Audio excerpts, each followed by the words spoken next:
And welcome back. This is your man Warrior. This is another patron roster review. This is Rooky. He's with Sigma Alliance DW. Sigma Alliance is pretty huge, so pretty big group there. Rooky is asking some pretty simple things, basically crystal usage, kind of what ships should he be shooting for the end game, and kind of a 60-day plan. What's funny is Rooky actually gave me his own 60-day plan, and I highly recommend that he sticks with exactly what he is doing. So we're going to go through all of that. Now, he did not mention that he wanted me to look at his arena. He's doing really well. But I looked, I see the Team Titan that, he's built. He's got CLS, R2-D2, Han Solo, and now he has General Kenobi and Thrawn in there, and the General Kenobi and Thrawn combination are really, really good, except they're only gear 9, and that kind of hinders the durability of those two characters. They're pretty easy for everybody on your leaderboard to kill them off, and those are really a powerful duo. So what I'm going to suggest is that you continue to develop both those characters,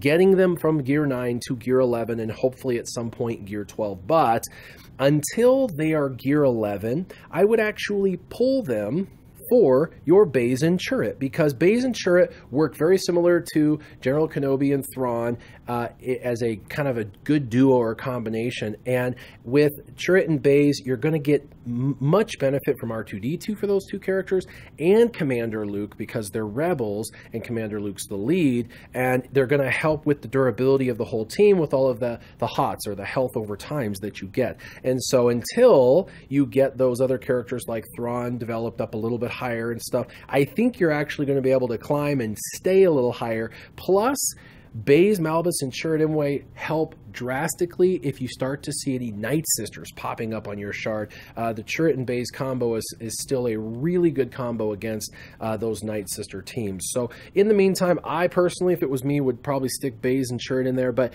I'm sure that's what you ran, and now you're just super excited. You got Thrawn and you've got General Kenobi, and they're gear 9, and so they're kind of, viable, and you just want to run with them and play with them, and I get that, but I would probably still pull them, put Chirrut and Baze in there, and then continue to develop those two characters on the side. I know you didn't ask for my opinion on Arena, but that's my 2 cents. Now, going into ships, you asked that you really wanted to know what are the best teams, kind of end game, what you should be focused on. And I looked at your team composition you're using now, and you're getting in the top 20 every day. And so what you have now works, but you do need what you're going to work towards end game. The best capital ship is the Chimera, and we all know to get the Chimera, you're going to have all your Rebel ships. And so, as far as ships go, the first thing you need to focus on is getting the right capital ship. The next thing you need to focus on is getting the right other ships that you're going to put underneath that capital ship. So the first thing is you need to work on these, the Phantom 2, the Ghost, and then because you don't have any other ship, would focus on Biston's U-Wing. Biston's U-Wing is a phenomenal ship, especially for endgame. Many guys in Team Instinct choose to use Biston over the Imperial TIE Fighter. So it is definitely an amazing Rebel ship. You've got these other 2 to 4 star. You just want to finish them off to 7 star. You also want to finish Home 1 off to 7 stars so you can get your Chimera at 7 stars, but you can unlock the Chimera at 5 stars. You just need to get Biston's ship to 5 stars. It's pretty easily farmable, by the way, Biston's U-Wing, as well as the characters. They're completely free to play. So that's going to be the ships that you focus on for now, but the end-game ships that you'll want to focus on once you have those Rebels and then you get your Chimera unlocked is, of course, Biggs, which you have, TIE Advanced, which you have 6 star, continue to develop him, TIE Reaper, which you do not have the TIE Reaper. That is one of the 2 best ships in the game.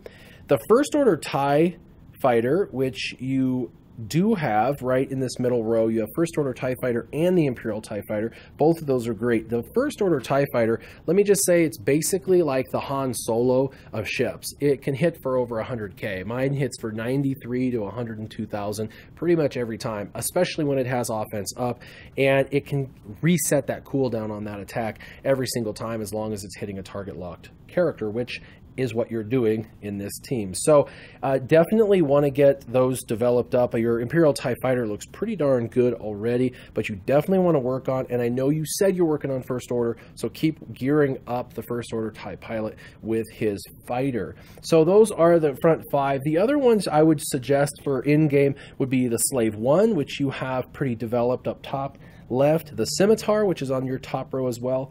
Obviously, you want to get them to 7 stars and keep gearing up those characters to like gear 11. I would say 11 is really the highest you need to take pilots if you're using them in the back lineup.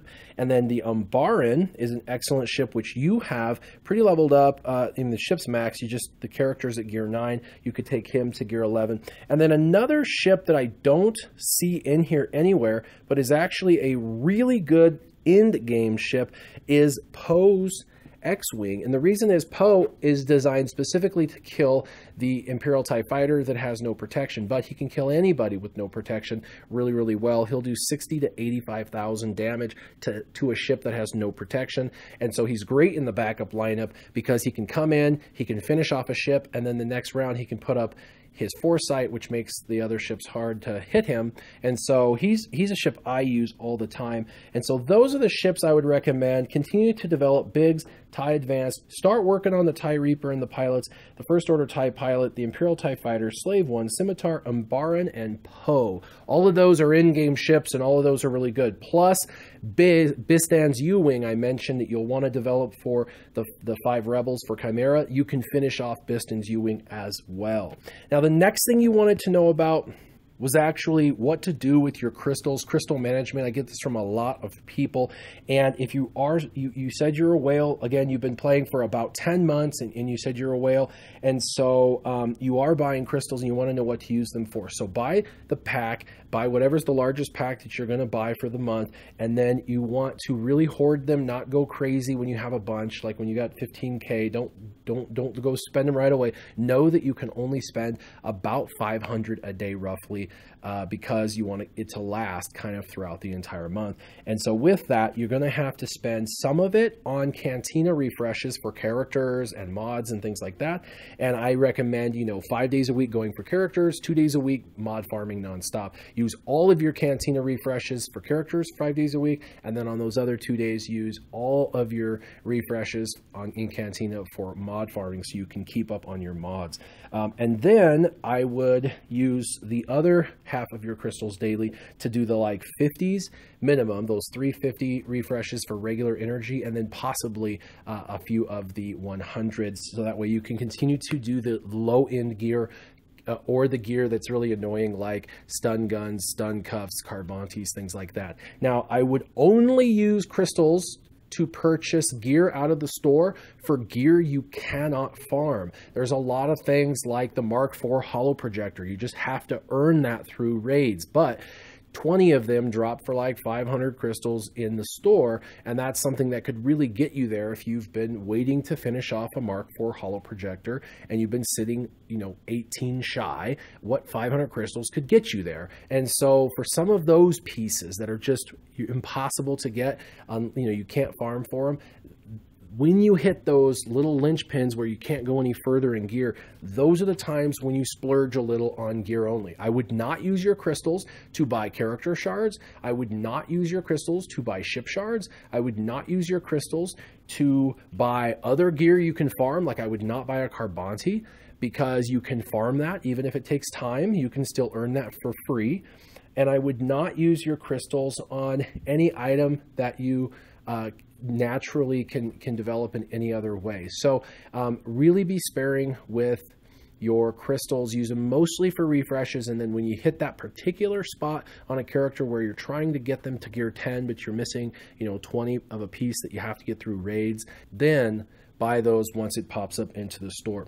So as far as the last thing, which is your 60-day kind of plan, I've already given you the Rebel ships and some other ships that you don't have developed, like the TIE Reaper and stuff and Poe Dameron. So you've got a lot of ships to develop, and of course they're going to have pilots that go along with it. So ships and pilots would really be important, especially because you're earning crystals in the fleet arena now. And so because of that, your ship pilots and your ships are going to be really, really important important because they're going to pay you back crystals. So every crystal you invest into them is going to be paid back in the long haul. So it's a great investment. Same thing with the arena team, which you're doing really well on. But you did mention that you are kind of passively working on the Jawas because you do want to be able to get their mod challenge completed. And that's not a bad idea, just kind of passively gearing them and starring them up. They only need to really be about gear 7, if that.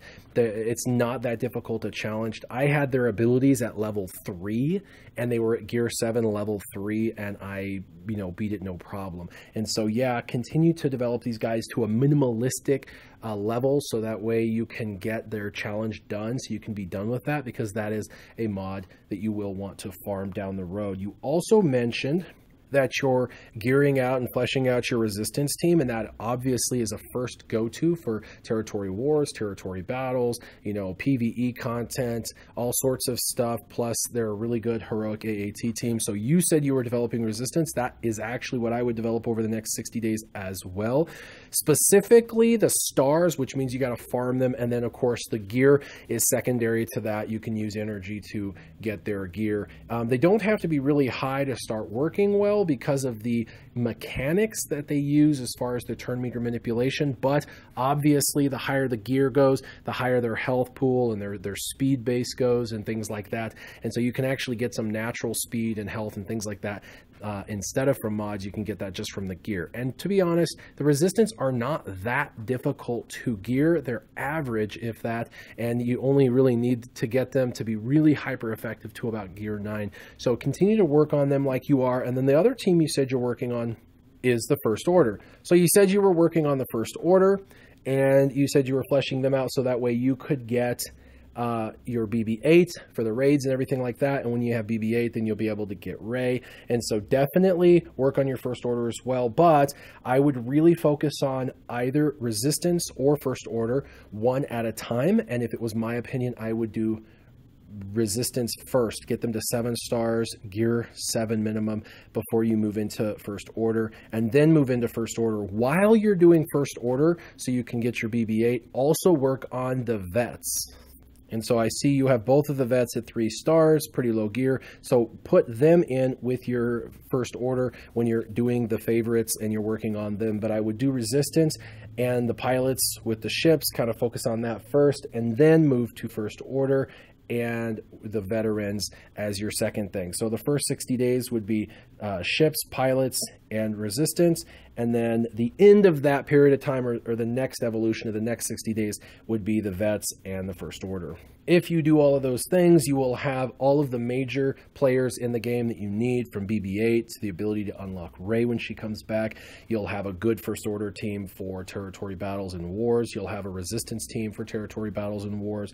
You'll have an even better arena team, and you'll have developed some ships and pilots that will really give you a good end game. Now, the ships and pilots are going to be a 6-month project, so don't stress and don't put too much energy into them while you're working on your Resistance, and also after that your First Order, because ships are an in-game thing. You want to just make sure that you're going towards your goal, because any progress towards your goal is success by definition. That is success. It's not being there, it's working towards that goal is the definition of success. So Rookie, you look really good. You're doing really well. Continue to develop your characters out. It looks like with crystal usage, just basically refreshes, and on a rare occasion that the items that you can't farm that you're getting stuck on. And then for the next 60 days, Resistance and your pilots and your ships. And then after that, I'd work on the vets with the First Order. I hope this helps. If anyone has any suggestions, leave them in the comments down below, and keep your gaming on.